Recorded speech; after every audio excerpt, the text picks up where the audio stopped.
വാഹനത്തിൻ്റെ കീയുടെ കൂടെ ഇതുപോലെ വാഹനത്തിൻ്റെ സെൻട്രൽ ലോക്കിൻ്റെ റിമോട്ടും അതുപോലെ തന്നെ വീടിൻ്റെ താക്കോല്, ഗേറ്റിൻ്റെ താക്കോല്, അങ്ങനെയൊക്കെ നമ്മൾ ആ ഒരു വാഹനത്തിൻ്റെ കീയുടെ കൂടെ കോർത്തിടുന്ന ആ ഒരു സ്വഭാവക്കാരാണ് നമ്മളെല്ലാവരും.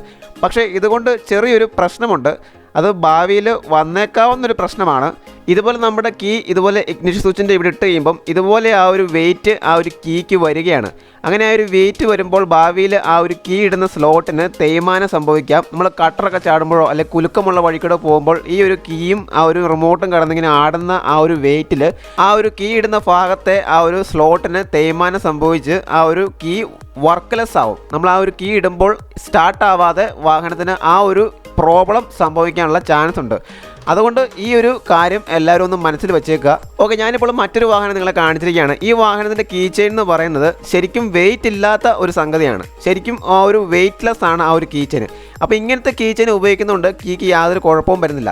പക്ഷേ നമ്മൾ ഈ ഒരു കീയുടെ കൂട്ടത്തിൽ ഈ ഒരു വീടിൻ്റെ താക്കോലും അല്ലെങ്കിൽ റിമോട്ട് ഇട്ടെന്ന് വെച്ച് വലിയ കുഴപ്പമില്ല. ഈ വീടിൻ്റെ താക്കോല്, ഗേറ്റിൻ്റെ താക്കോല് എല്ലാം കൂടെ നമ്മൾ കുത്തിക്കയറ്റി ആ ഒരു കീയുടെ കൂടെ ഇടുമ്പോൾ ആ കീയുടെ ആ ഒരു ഇടുന്ന ആ സ്ഥലത്ത് വെയിറ്റ് കൂടും. അങ്ങനെ ആ സ്ലോട്ടിന് വെയിറ്റ് കൂടി നമ്മൾ വണ്ടി ഓടിക്കുന്ന സമയത്ത് ഇത് കിടന്ന് അങ്ങോട്ടും ഇങ്ങോട്ടും ആടി അങ്ങനെ ആ ഒരു കീ ഇടുന്ന സ്ഥലത്ത് ഇതുപോലെ വിഷയങ്ങളൊക്കെ വരാൻ ചാൻസ് ഉണ്ട്. അപ്പോൾ ഈ ഒരു കാര്യം നിങ്ങൾ ഓർമ്മ വെക്കുക. പക്ഷേ നമുക്ക് റിമോട്ട് ഒരിക്കലും ഇതുപോലെ അവിടെ ഇവിടെയും വെക്കാൻ സാധിക്കില്ല. അത് കീയുടെ കൂടെ തന്നെ ഇടേണ്ട ഒരു സംഗതിയാണ്.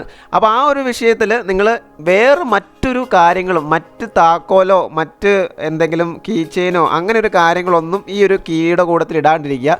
ഈ ഒരു റിമോട്ട് മാത്രം കീപ്പ് ചെയ്യാൻ ശ്രദ്ധിക്കുക. അപ്പോൾ ആ ഒരു പ്രശ്നം പരിധിവരെ ആ ഒരു പ്രശ്നം ഭാവിയിലേക്ക് ഉണ്ടായേക്കാവുന്ന ആ ഒരു പ്രശ്നം സോൾവ് ആയി പോയേക്കാവുന്നതാണ്. വെയിറ്റ് കൂട്ടാതിരിക്കുക, കീയുടെ വെയിറ്റ് കൂട്ടാതിരിക്കുക. അങ്ങനെ ചെയ്യുമ്പം ആ ഒരു കാര്യം ആ ഒരു പ്രശ്നം സോൾവ് ആവുന്നതായിരിക്കും. അപ്പോൾ നിങ്ങൾ ചെയ്യേണ്ടത് ഇത്ര മാത്രമാണ്. ഇതുപോലെ ആവശ്യമില്ലാത്ത കീയൊക്കെ ഒന്ന് ഒഴിവാക്കിയിട്ട് ആ ഒരു റിമോട്ട് മാത്രമോ അല്ലെങ്കിൽ റിമോട്ട് ഇല്ലാത്ത വാഹനമാണല്ലോ കീ മാത്രമായിട്ട് യൂസ് ചെയ്യാൻ ശ്രദ്ധിക്കുക. അപ്പോൾ ആ ഒരു പ്രശ്നം സോൾവ് ആവുന്നതായിരിക്കും. അപ്പോൾ ഈ ഒരു ഇൻഫർമേഷൻ നിങ്ങൾക്ക് ഇഷ്ടമായെങ്കിൽ ചാനൽ സബ്സ്ക്രൈബ് ചെയ്യാൻ മറക്കരുത്. പുതിയൊരു ഇൻഫർമേറ്റീവ് വീഡിയോ ആയിട്ട് അടുത്ത ദിവസം തന്നെ വരാം. Good bye.